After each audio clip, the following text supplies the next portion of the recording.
Hi friends, எல்லாரும் எப்படி இருக்கீங்க? எல்லாரும் நல்லா இருப்பீங்கன்னு நம்புறேன். இன்னைக்கு நான் உங்களுக்காக ஒரு தரமான என்டர்டெயின்மென்ட்டாவும், கடைசில ஒரு நல்ல லெசனையும் சொல்லி தர ஒரு படத்த தான் கொண்டு வந்திருக்கேன். இந்த படத்துல 2 ஃப்ரெண்ட்ஸ் இருக்காங்க. அவங்க 2 பேருக்கும் மத்தவங்களோட வாழ்க்கைய பார்த்து ஒரு பொறாமை இருக்கும். ஒருத்தன் என்னடான்னா, "உன்னோட வாழ்க்கை தான்டா ஜாலி. செமையா ஒரு ஃபேமிலியோட ஹேப்பியா இருக்கான்னு" சொல்றான். இன்னொருத்தன் என்னடான்னா, "அப்படியெல்லாம் இல்லடா. நீ தான் செமையான வாழ்க்கைய வாழ்ற. பேச்சுலர் வாழ்க்கை தான்டா ஜாலின்னு" சொல்லிட்டு இருக்கான். இப்படி மாத்தி மாத்தி சொல்லிட்டு இருக்கிறவங்களுக்கு ஒரு நாள் ஒரு பெரிய சம்பவம் நடக்குது. 2 பேரோட ஆத்மாவும் கூடு விட்டு கூடு பாயுது. இப்படியானவங்களுக்கு என்னவெல்லாம் ஆகுது? மறுபடியும் இவங்க பழைய உடம்புக்குள்ள போனாங்களா இல்லையாங்கிறத ரொம்பவுமே ஃபன்னா கடைசில ஒரு சின்ன எமோஷனலோட சொன்ன படம் தான் தி சேஞ்ச் ஆப். படத்துக்குள்ள உடனே போறதுக்கு முன்னாடி நம்ம சேனலை சப்ஸ்கிரைப் பண்ணாதவங்க சப்ஸ்கிரைப் பண்ணிக்கோங்க. படத்தோட ஸ்டார்டிங்ல இந்த படத்தோட ஒரு ஹீரோ தான் காட்டுறாங்க. இவர் பேரு டேவ். இவர் ஒரு லாயர். அது மட்டும் இல்லாம ஒரு கம்ப்ளீட் ஃபேமிலி மேன். கல்யாணமாகி ஒரு பொண்ணு அப்புறம் 2 கை குழந்தைங்க இருப்பாங்க. ஆரம்பத்திலேயே குழந்தைங்களுக்கு டயப்பர் மாத்துறதுக்கு இவர் படுற பாட்ட காட்டுறாங்க.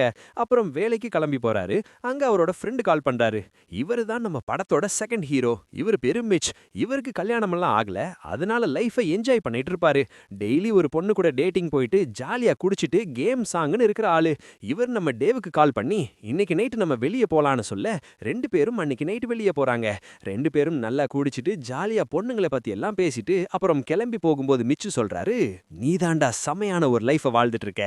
கல்யாணமாகி ஒரு வீடு ஒரு குடும்பம் இருக்கேன்னு" சொல்ல பதிலுக்கு டேவும் சொல்றாரு, "நான் உன்னோட லைஃப தாண்டா விரும்புறேன். நீ தான் ஜாலியா இருக்க. கல்யாணமாகாம குழந்தைங்க இல்லாம ஃப்ரீயா ஜாலியா இருக்கேன்னு" சொல்லிட்டு இருக்காரு. இப்படி பேசிக்கிட்டே இருக்கிற ஒரு இடத்துல அவசரமா ஒண்ணுக்கு போறதுக்காக ஒரு சிலைக்கு முன்னாடி நின்னு யூரினே போயிட்டு இருக்காங்க. அப்பவும் இதே பேச்சு தான். அப்படி பேசிட்டு போகும்போது அந்த சிலைய ஒரு க்ளோஸ் அப் ஷாட்ல காட்டுறாங்க. அடுத்த நாள் டேவ் எந்திரிச்சு பார்க்கும்போது அவருக்கு தூக்கி வாரி போடுது. என்னன்னு பார்த்தா டேவ் அவரோட வீட்ல தான் அவரோட ஃபேமிலி கூட தான் இருக்காரு. ஆனா டேவ் உடம்புக்குள்ள இருக்கிறது அவரோட ஃப்ரெண்டு மிச்சு. மிச்சு உடம்புக்குள்ள இருக்கிறது டேவ். 2 பேரோட உடம்புக்குள்ள இருக்கிற ஆத்மாவும் கூடு விட்டு கூடு பாய்ஞ்சிருக்கு. 2 பேரும் மீட் பண்றாங்க. இதெல்லாம் கனவுன்னு நினைக்கிறாங்க. அப்புறம் இதுக்கு அந்த சிலை தான் காரணம்னு அந்த சிலைய தேடி போறாங்க. ஆனா அந்த சிலைய அங்க காணோம். அத தோண்டி எடுத்துட்டு எங்கேயோ போயிருப்பாங்க. அந்த சிலையையே தேடி அலைஞ்சு அது கிடைக்கவே இல்ல. அதனால இப்படியே இருக்க வேண்டிய நிலைமை வருது. அப்புறம் 2 பேரும் ஒருத்தருக்கு ஒருத்தர் எப்படி இருக்கணும்னு சொல்லி கொடுத்துக்கறாங்க. அப்புறம் டேவ் வேலைக்கு போறாரு. அதாவது டேவ் உடம்புக்குள்ள இருக்கிற மிச்சு டேவோட லாயர் வேலைக்கு போறாரு. அங்க போய் பார்த்தா சில ஸ்நாக்ஸ் எல்லாம் இருக்கும். அதையெல்லாம் எடுத்து சாப்பிட்டுக்கிட்டே ஒரு மீட்டிங் அட்டெண்ட் பண்றாரு. அது மட்டும் இல்லாம பேச தெரியாம பேசி அந்த மீட்டிங்கே ஸ்பாயில் பண்ணிடுறாரு. அப்புறம் இங்க மிச்ச உடம்புக்குள்ள இருக்கிற டேவ் இவர் ஒரு இன்னசென்ஸ். இவருக்கு ஒரு பயங்கரமான மோசமான நிலைமை வருது. ஒரு அடல்ட் மூவில நடிக்கணும்னு சொல்லி ஒரு டைரக்டர் வரான். மிச்சு இதுக்கு ஆல்ரெடி ஒத்துக்கிட்டு இருப்பாரு. என்ன பண்றதுன்னு தெரியாம வேற வழி இல்லாம அதையெல்லாம் பண்றாரு. அப்புறம் 2 பேரும் மீட் பண்ணி பேசிக்கிறாங்க. டேவ் என்னடா இப்படி பண்ணிட்டேன்னு சொல்லி திட்டுறாரு. அப்புறம் மிச்ச உடம்புக்குள்ள இருக்கிற டேவ் நான் போய் என்னோட பொண்டாட்டி கிட்ட எல்லா உண்மையும் சொல்ல போறேன்னு போறாரு. அப்புறம் 2 பேரும் சேர்ந்து டேவோட ஒய்ஃப் கிட்ட சொல்ல ட்ரை பண்றாங்க. ஆனா அவங்க ஒய்ஃப் அதையெல்லாம் நம்ப மாட்டாங்க. இப்படியெல்லாம் எங்கேயாவது ஆகுமான்னு சொல்லி 2 பேரையும் திட்டிட்டு போயிடுறாங்க. மெதுவா கதை எமோஷனலா மாறுது. மிச்சு உடம்புல இருக்கிற டேவ் மிச்சோட அப்பாவை பார்க்க போறாரு. அங்க போனாதான் தெரியுது மிச்சுக்கும் அவரோட அப்பாவுக்கும் நடுவுல ஒரு பெரிய விரிசல் இருக்கு. மிச்சு எவ்வளவு தனிமையில கஷ்டப்படுறாருன்னு டேவ் இப்பதான் ரியலைஸ் பண்றாரு. உடனே டேவ் மிச்சோட அப்பா கிட்ட பேசி அவங்க 2 பேரையும் சேர்த்து வைக்க முயற்சி பண்றாரு.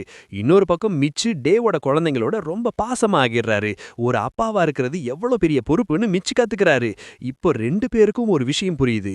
மத்தவன் வாழ்க்கை வெளிய பார்க்க தான் ஜாலியா இருக்கும். ஆனா அதுக்குள்ள போனாதான் அதோட கஷ்டம் புரியுதுன்னு. ஒரு கட்டத்துல மிச்சு உடம்புக்குள்ள இருக்கிறது டே கம்பெனில இருக்கிற ஒரு பொண்ணு கூட டேட்டிங் போறாரு. ஆனா அங்க போய் அவருக்கு டேவோட ஒய்ஃப் ஜேமியோட ஞாபகம் தான் வருது. இல்ல நான் என் ஃப்ரெண்டு ஒய்ஃபுக்கு துரோகம் பண்ண மாட்டேன்னு அந்த இடத்த விட்டு வந்துடுறாரு.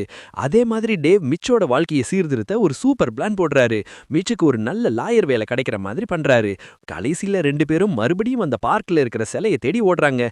அப்புறம் கஷ்டப்பட்டு அந்த சிலை எங்க இருக்குன்னு தேடி கண்டுபிடிச்சு ஒரு இடத்துக்கு போறாங்க. அங்க போய் மறுபடியும் வேண்டிக்கிறாங்க, எங்களுக்கு எங்க வாழ்க்கவே போதும், எங்களை மாத்திருங்கன்னு கேக்குறாங்க. அந்த மேஜிக் மறுபடியும் நடந்து 2 பேரும் அவங்க அவங்க உடம்புக்கு வந்துடுறாங்க. இப்ப டேவ் வீட்டுக்கு போய் தன் மனைவியை கட்டிப்பிடிச்சு அழுகிறாரு. இனிமே நான் வேலையை விட உங்களை அதிகமா கவனிப்பேன்னு சொல்றாரு. மிச்சும் ஒரு பொறுப்பான மனுஷனா மாறுறாரு.